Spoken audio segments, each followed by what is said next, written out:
Hello friends, good afternoon to all of you. जल्दी से comment करके बता दीजिए कैसे हैं आप लोग। उसके बाद क्या करते हैं, हम लोग आज की क्लास स्टार्ट करेंगे।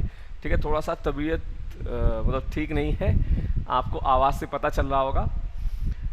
तो एक बार जितने लोग यहाँ पे लाइव हैं सभी लोग क्या करिएगा, सेशन को शेयर कर दीजिएगा। अगर बात करें मतलब हमारा जो ये टॉपिक है एवरेज बहुत दिन से चल रहा है, बट आज क्या होगा ये समाप्त हो जाएगा और नेक्स्ट चैप्टर आपका इसी क्रम में क्या होगा, रेशियो एंड प्रोपोर्शन हम लोग क्या करेंगे, पढ़ेंगे।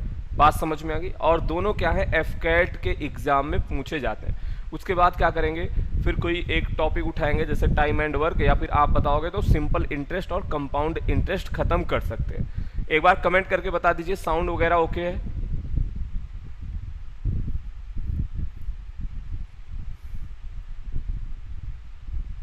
चलिए बहुत अच्छी बात है, सब कुछ ओके है। तो पहला क्वेश्चन मैं आपके स्क्रीन पे लगाने जा रहा हूं, सभी लोग सॉल्व करिएगा और बताइएगा करेक्ट आंसर क्या होगा।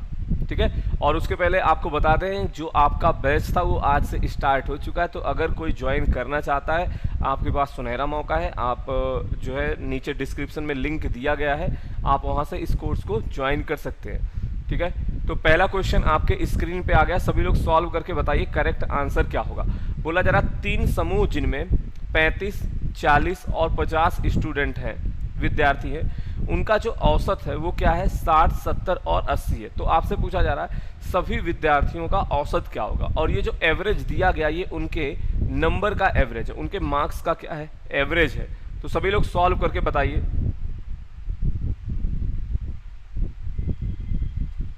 बताएं सभी लोग सॉल्व करके।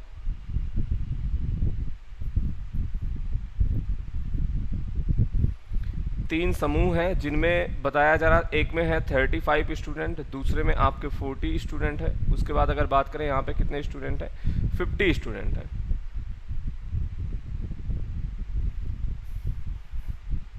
बताइए सॉल्व करके आपका करेक्ट आंसर क्या होगा।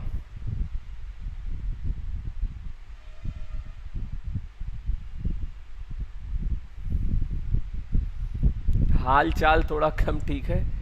आइए समझते। देखो हमने आपसे क्या बताया था, जब भी ऐसा कोई केस दिया जाए आप क्या करो, इसका रेशियो ले लिया करो।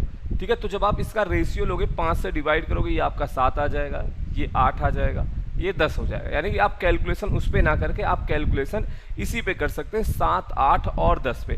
और इन सब का एवरेज दिया कितना गया है, बताया गया इसका एवरेज 60 है, इसका एवरेज 70 है, इसका एवरेज कितना है, 80 है। तो एक तो आपके पास बेसिक कंसेप्ट है sum of all observation divided by number of observation. But दूसरा एक मेथड हमने बताया था कि अगर ऐसे केस में आपको एवरेज निकालना, तो जो सबसे कम एवरेज है आप उसको मान लीजिए यही क्या है, हमारा एवरेज है, यानी कि हमने मान लिया 60।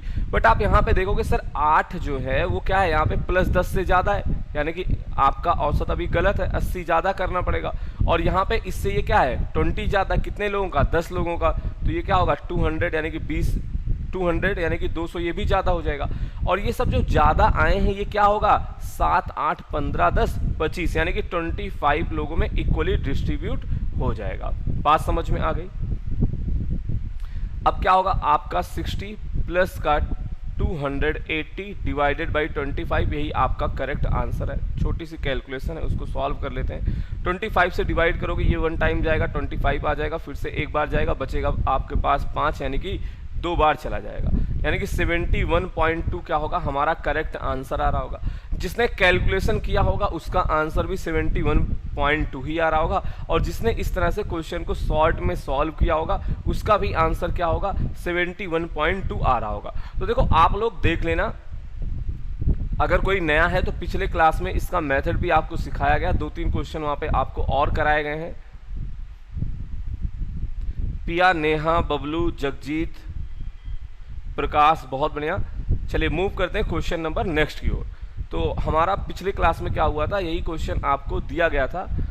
क्या बोला जा रहा है, पहले देखो 2 क्वेश्चन बता रहा हूं, दोनों क्या होते हैं, आपको लगता है एक टाइप के क्वेश्चन, बट दोनों का टाइप क्या होता है, अलग अलग होता है। ठीक है, दोनों का टाइप क्या होता है, अलग अलग होता है। तो आप इस क्वेश्चन को सॉल्व करिए और बताइए करेक्ट आंसर क्या होगा। क्या बोला जा रहा है, 5 क्रमागत सम संख्याओं का औसत m है। यदि अगली 5 सम संख्याएं भी शामिल कर ली जाती हैं तो इन 10 संख्याओं का औसत क्या होगा, बताइए। सभी लोग सॉल्व करके बताएं करेक्ट आंसर क्या होगा।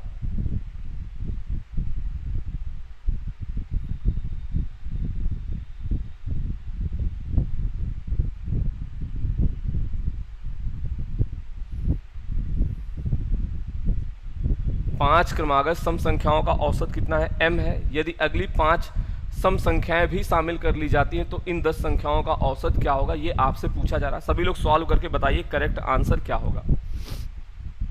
अब देखो इस क्वेश्चन को आप अगर चाहो ना, ऐसा कोई क्वेश्चन एग्जाम में आता तो एज आप इवन नंबर ले लीजिए, 2 4 6 8 10 है, ठीक है। अभी इनका एवरेज क्या है, 6 है।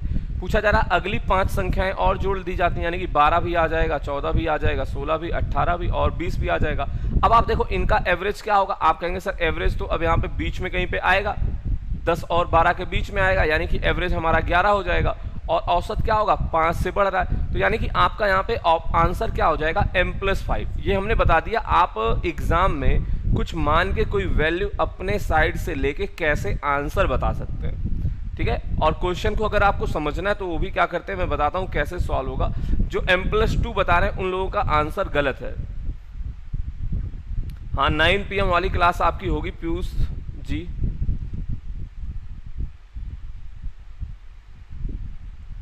तो क्या होगा, आपका एवरेज जो है m+5 हो जाएगा। इस बात को और मैं आपको समझाता हूं, ध्यान से सुनना। अगर आप ये चाहते हो सर इसको सॉल्व कैसे किया जाएगा, देखो 5 संख्याएं हैं तो बीच वाली संख्या क्या होगी, एवरेज होगी। इसके अगली संख्या क्या होगी, m+2 होगी। क्यों, क्योंकि दो सम संख्याओं के बीच में 2 का गैप होता है। और नेक्स्ट नंबर आपका क्या होगा, m+4 हो जाएगा। अब अगर बात करें इसके पहले वाला नंबर क्या रहा होगा, वो आपका m-2 रहा होगा, और ये क्या रहा होगा, m-4 रहा होगा। क्लियर है। अब देखो बोला गया नेक्स्ट क्या किए जाते हैं, यहाँ पे कितनी संख्याएं जोड़ दी जाती हैं, 5 संख्याएं जोड़ी जाती हैं। तो आप देखेंगे अगला नंबर m+6 होगा, अगला नंबर m+8 होगा, अगला नंबर आपका m+10 होगा, m+12 होगा, m+14 होगा। ये अगले 5 नंबर हो गए। बट आपसे हमने बता रखा कि अगर सम विषम प्राकृतिक संख्याओं की बात की जाए तो जो बीच वाली संख्या होती है वही क्या होता है, आपका एवरेज होता है। तो अगर यहाँ पे मैं बात करूँ औसत कहाँ पे होगा, 5वीं और 6वीं संख्या के बीच में यहीं पे औसत होगा। और औसत आपका कितना आ जाएगा, m+5 आ जाएगा।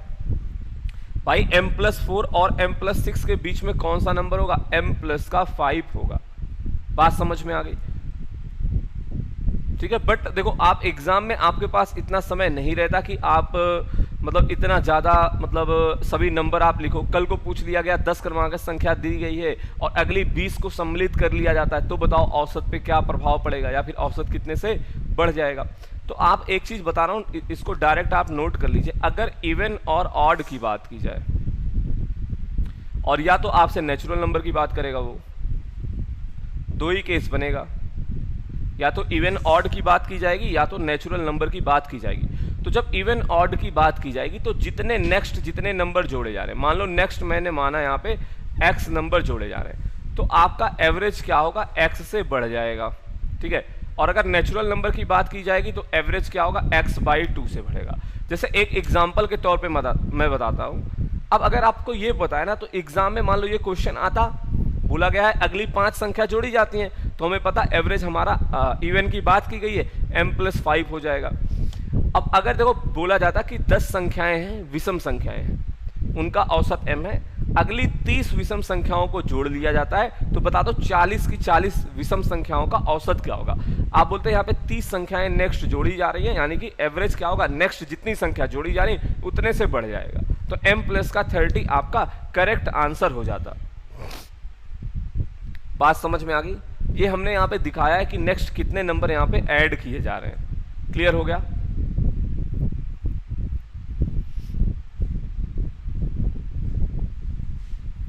चलिए बहुत अच्छी बात है। अब आप इसकी मदद से डायरेक्ट बता सकते हो। अब ये जो क्वेश्चन है ना, ये आपका पिछले क्वेश्चन से अलग है, तो कोई मतलब मिक्स मत कर देना दोनों को। दोनों क्वेश्चन आपके अलग अलग हैं। क्या बोला जा रहा है, यदि 8 क्रमागत पूर्णांकों का औसत x है तो अगले से अगले 8 क्रमागत पूर्णांकों का औसत ज्ञात करें।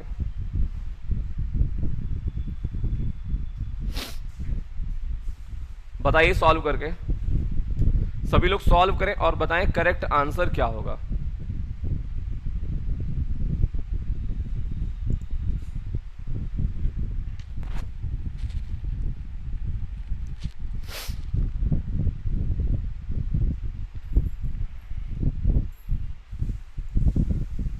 कहीं पे गए नहीं है, यहीं पे हैं।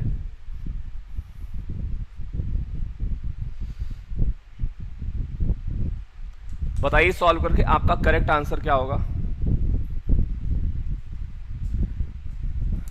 हाँ, अब देखो आपने देखा अगली 8 संख्याओं को जोड़ा जा रहा है। कुछ लोग तुरंत 8 बताना शुरू कर दिए, x प्लस का 8 बता रहे हैं, और कुछ लोग x प्लस का 16 भी बता रहे हैं। और ये दोनों ऑप्शन आपके ऐसे ही गलत है, इनका कोई लेना देना है नहीं, ये गलत है। और दूसरा ऑप्शन क्या है आपका सही है।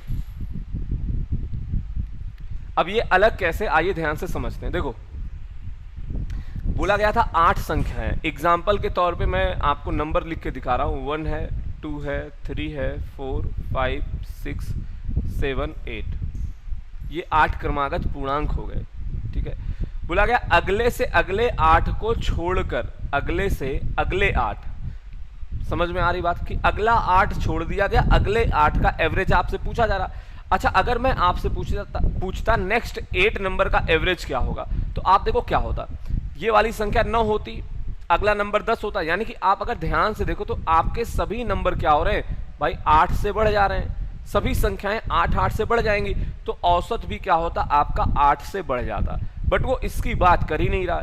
एग्जामिनर किसकी बात कर रहा है, 8 से अगले 8, यानी कि यहाँ पे जो नंबर आएंगे इनकी बात कर रहा, वो आपसे इस यहाँ पे जो सेगमेंट आएगा उसकी बात कर रहा है। अब हमें पता है यहाँ पे क्या होंगे, सभी नंबर हमारे 16 से बढ़ जाएंगे। आप चेक करा लेना, यहाँ पे नंबर सभी लिख पाना पॉसिबल नहीं है। तो सभी नंबर आपके क्या होंगे, 16 से इंक्रीज हो जाएंगे। तो आप कह पाओगे कि अच्छा इसका मतलब क्या है, मेरा एवरेज भी क्या होगा 16 से इंक्रीज हो जाएगा।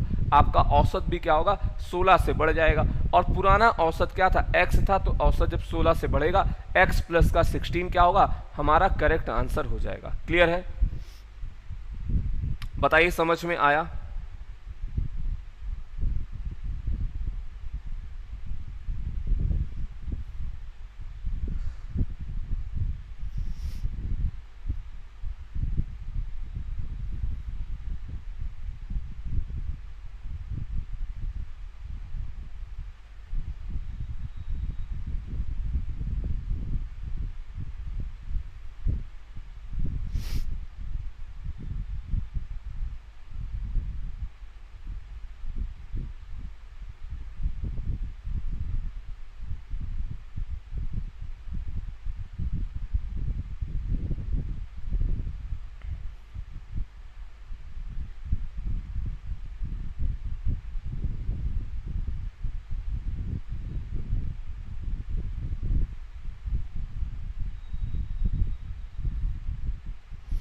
चलिए बहुत अच्छी बात है, मूव करते हैं हम लोग क्वेश्चन नंबर नेक्स्ट की ओर।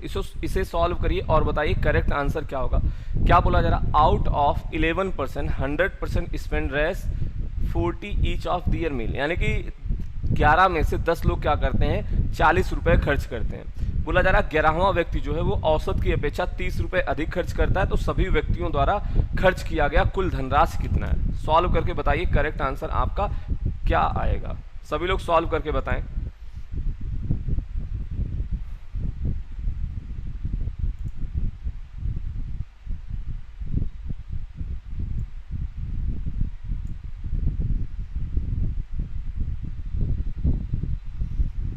बताइए सॉल्व करके करेक्ट आंसर क्या आएगा।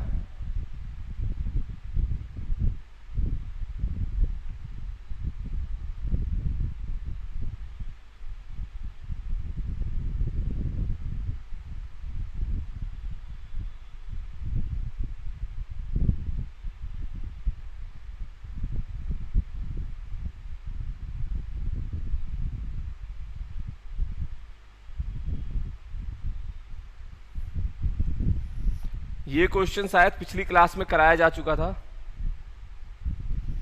ये देखो सहज नहीं हूँ, थोड़ा सा तबीयत खराब है, मतलब हल्का सा वायरल टाइप का जुकाम हो गया है। तो ये मैं कह रहा था ये क्वेश्चन आपको पिछले क्लास में कराया जा चुका था, एक बार कमेंट करके बताइए। मुझे ऐसा लग रहा है ये क्वेश्चन हो चुका है पिछली क्लास में।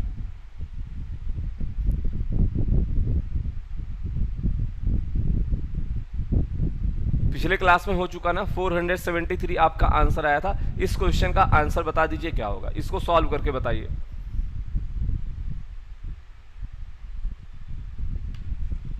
इस क्वेश्चन का आंसर बताएं, सेम उसी पैटर्न का क्वेश्चन है। सॉल्व करिए और बताइए करेक्ट आंसर क्या होगा। क्या बोला जा रहा है, 9 व्यक्तियों में से 8 व्यक्ति प्रत्येक खाने पर 30 रुपए खर्च करते हैं। 9वां व्यक्ति क्या करता है, औसत की अपेक्षा 20 रुपए ज्यादा खर्च करता है। सभी व्यक्तियों द्वारा खर्च कुल धन कितना होगा?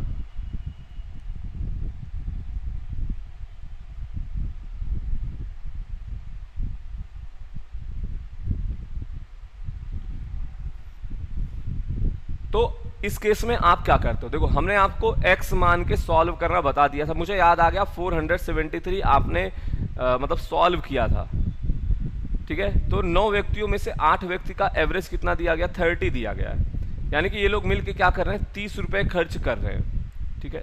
बट जो हमारा 9वां व्यक्ति वो क्या कर रहा है, औसत से यानी कि कुल औसत खर्चे से क्या कर रहा है, कितने रुपए ज्यादा खर्च कर रहा है, ये 20 रुपए ज्यादा खर्च कर रहा है। तो जब आप इस 20 को भी क्या करोगे, 8 लोगों में बराबर बराबर डिवाइड कर दोगे तो आपको एवरेज खर्चा पता चल जाएगा, यानी कि सभी लोगों का एवरेज खर्चा आपको पता चल जाएगा। तो इसको सॉल्व करते ये आएगा 30 प्लस का 8 से डिवाइड करोगे, ये आपका आ जाएगा 2.5, यानी कि 32.5 क्या होगा, आपका औसत खर्चा आ जाएगा। तो आपसे पूछा गया है सभी खर्च किए गए कुल धनराशि क्या होंगी, यानी कि total money spend by them, ये क्या होगा। तो आप कैसे बताओगे भाई, 11 आदमी थे, कितने लोग थे, 11 लोग थे। अब देख लो आप यहाँ पे 11 लोग मिलके कितना, अच्छा 9 लोग हैं, तो 9 लोग मिलके कितने रुपए खर्च करेंगे, ठीक है। अब देखो 2 ऑप्शन हमारे ऐसे दिए गए हैं जो पॉइंट में आ रहे हैं, कौन कौन सा, ऑप्शन नंबर सी और ऑप्शन नंबर डी। बट आपको क्लियरली दिखाई पड़ जाएगा कि ऑप्शन नंबर डी तो आंसर नहीं होगा, ऑप्शन नंबर सी क्या होगा, हमारा करेक्ट आंसर हो जाएगा। बात समझ में आई। तो जब आप गुणा कराओगे तो आपको क्या मिलेगा, 292.5, और यही हमारा क्या होगा, करेक्ट आंसर हो जाएगा। क्लियर है।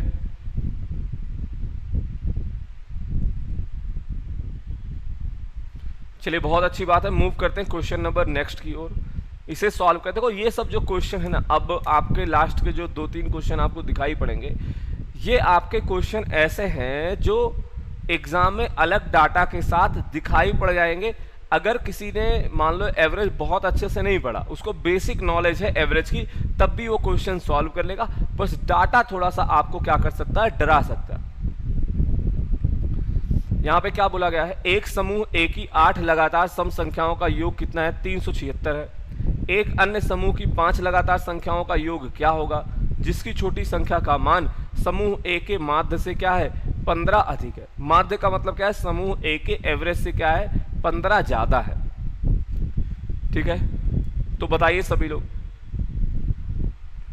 हमने मान लिया ये है क्या, सेट ए, ठीक है।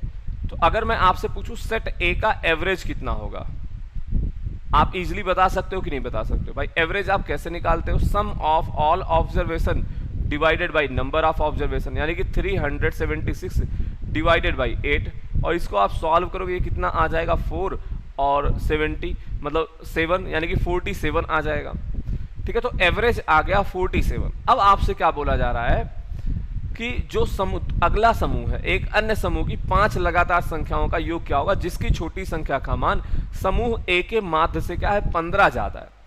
अब देखो इसका मतलब जो अगला हमारा समूह है, ध्यान से सुनिएगा, मानता हूं यहां पे है, तो उसकी जो सबसे छोटी संख्या है वो इसके एवरेज से क्या है, 15 ज्यादा है, यानी कि इससे क्या है, 15 ज्यादा है, यानी कि ये संख्या हो गई 62, ठीक है। बताया गया यहाँ पे 5 नंबर है, कितने नंबर है, 5 नंबर है। तो अगर मैं आपसे पूछता हूं इसका एवरेज कितना है, तो आप बताओगे ये 62 है, ये 63 होगा, ये 64 हो जाएगा, यानी कि हमें इसका एवरेज पता चल गया 64 है। तो अगर इन समूह का आपको सम बताना है तो क्या करना पड़ेगा, एवरेज को जितने नंबर हैं उससे क्या करोगे, आप मल्टीप्लाई करा दोगे, गुणा करा दोगे। तो 64 इंटू 5 क्या होगा, आपका करेक्ट आंसर हो जाएगा, यानी कि यहाँ पे 320 क्या होगा, हमारा करेक्ट आंसर हो जाएगा। कमेंट करके बताइए समझ में आया कि नहीं आया। क्लियर हो गया।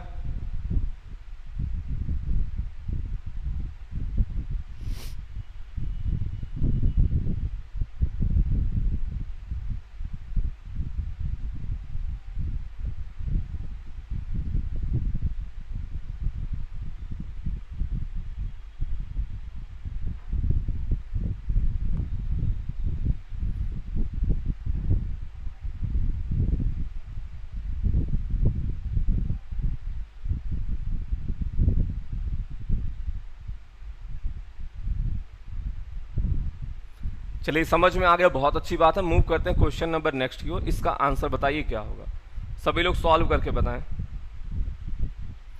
अब देखो इसको मैं बता देता हूं आपको सॉल्व कैसे करना, आप घर पे इजीली सॉल्व कर सकते हो। दिया गया है 23, 15, 19, यहाँ पे एक नंबर x दे दिया गया है, 12, 7 का एवरेज कितना है 16 है।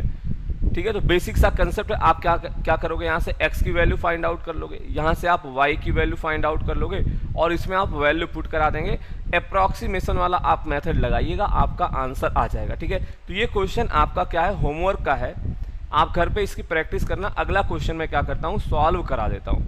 ये क्वेश्चन सभी लोग घर से सॉल्व कर लीजिएगा। बाकी कल वाली क्लास स्टार्ट करने से पहले मैं इसको डिस्कस करा दूंगा कि आप बेसिक के अलावा यानी कि अप्रॉक्सीमेशन वाले मेथड से कैसे सॉल्व करते। ये क्वेश्चन क्या करते हैं, अभी सॉल्व कर लेते हैं। यहाँ पे बोला जा रहा है एक गैर शून्य संख्या यानी कि वो जीरो नहीं है, इसका वर्ग, इसका घन, इन सब का औसत कितना है, उस संख्या का 127 गुना है। तो आपसे पूछा जा रहा है वह संख्या कितनी है, उस नंबर के बारे में आपसे पूछा जा रहा है। तो सॉल्व करें और बताएं करेक्ट आंसर क्या होगा।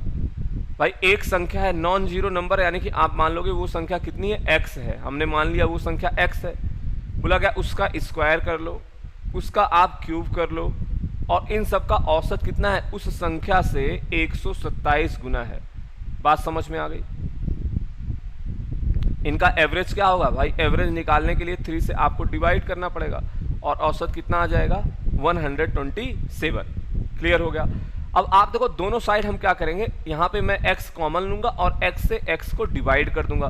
तो यहाँ पे क्या बचेगा, x स्क्वायर प्लस का x प्लस का 1 इक्वल टू, इसको आप मल्टीप्लाई कराओगे तो ये कितना आ जाएगा आपका, यहाँ पे आएगा 1।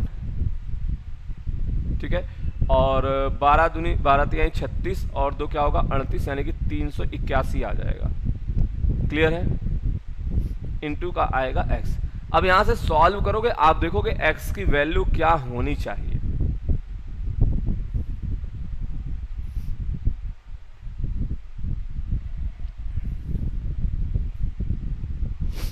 अब देखो इसको क्या करते हैं, एक क्वाड्रेटिक इक्वेशन अगर बनाओगे आप, क्या होगा एक्स स्क्वायर माइनस का 380 एक्स प्लस का 1 इक्वल टू 0। ठीक है, अगर बात करें इनका गुणनखंड आप कैसे करोगे, ये आपका बनाएगा एक्स स्क्वायर माइनस का प्लस का 20x और माइनस का 19x। देखो ये आएंगे एक ब्रैकेट में और दूसरे ब्रैकेट में आपका क्या आएगा, अच्छा इसको ब्रेक कैसे कर सकते हैं, 20x इंटू 19x में आप ब्रेक करोगे। एक सेकेंड आप ध्यान से सुनना, डायरेक्ट गुणनखंड आप कर सकते हैं, ऐसा करने की जरूरत नहीं है। हमें दिख गया है यहाँ पे क्या हो रहा है। देखो अगर बात करें आपको ऐसे दो नंबर पता करने हैं जिनको गुणा करने पे क्या हो माइनस का 380 हो और जोड़ने पे क्या मिले आपको। एक सेकंड रुकिएगा, कहीं पे क्वेश्चन में गड़बड़ी हुई है। क्वेश्चन में गड़बड़ी कहाँ पे हुई, हाँ यहाँ पे हुई है गड़बड़ी, यहाँ पे हुई है। जब आप डिवाइड कर दोगे यहाँ पे आपका क्या होगा, x कट चुका है, दोनों साइड हमने x कॉमन लेके क्या किया था, काटा पीटी मचा दिया था। बात समझ में आई। तो ये आपका क्या बनाएगा, एक्स स्क्वायर एक्स माइनस का 380 बनाया था। ठीक है, इक्वल टू 0 है। अब एक मतलब दो नंबर आपको ऐसे पता करने जिनका गुणा माइनस का 380 हो और जोड़ने पे क्या हो 19 मिले। तो इसके गुणनखंड क्या हो जाएंगे, x प्लस का 20 आ जाएगा एक ब्रैकेट में और x माइनस का 19 आ जाएगा एक ब्रैकेट में। ठीक है, तो x की दो वैल्यू आएगी, एक तो आपका आएगा 19 और दूसरा आपका आएगा माइनस का 20। बट देखो यहाँ पे क्या है, दोनों आंसर आपके सही हैं। ऐसा नहीं कि सिर्फ 19 सही होगा, बट ऑप्शन में ऑप्शन 19 दिखाई पड़ रहा तो आप इसे टिक कर देंगे। अगर ये माइनस का 20 दिया गया होता तो आपका माइनस 20 भी क्या होता, करेक्ट आंसर होता। बट यहाँ पे माइनस 20 नहीं दिया गया ऑप्शन में, तो इसको आप अभी के लिए छोड़ दोगे। 19 यहाँ पे दिया गया है तो वह नंबर कितना हो जाएगा, 19 हो जाएगा। और हो सकता है क्वेश्चन में आपके ऐसा बोला गया रहा हो कि x एक पॉजिटिव नंबर है, तो -20 अपने आप क्या होता, वहां से हट जाता। ठीक है, और अगर बात करें देखो आज से आपका एफकेट का जिनका एग्जाम है सितंबर में, बैच स्टार्ट हो गया 13 जुलाई से। अगर बात करें इसमें मैथ आपका कब पढ़ाया जाएगा, थर्सडे, फ्राइडे और सैटरडे 10 से लेकर 12 बजे तक आपकी क्या होगी, मैथ की क्लास होगी। 10 AM से 12 PM तक। यानी कि सुबह 10 से दोपहर 12 तक हफ्ते में लास्ट के 3 दिन आपको मैथ पढ़ाया जाएगा। ये जो बैच आपका स्टार्ट हुआ है, आज से स्टार्ट हो गया है, तो अगर किसी को ज्वाइन करना है आप इस बैच को ज्वाइन कर लीजिएगा। पूरा कंप्लीट सिलेबस आपका कराया जाएगा और इस बैच की वैलिडिटी अगर बात करें इस समय 1 साल की है, 1 साल की वैलिडिटी मिल रही है। और आप मैक्सिमम डिस्काउंट के लिए coupon code capital Y192 apply कर लीजिएगा। क्लियर है? तो बाकी मिलते हैं आपसे कल वाली क्लास में रेशियो एंड प्रोपोर्शन के साथ। वीडियो को आप लोग शेयर कर दिया करिए। That's all for today. Thank you, धन्यवाद, बाय बाय, टेक केयर।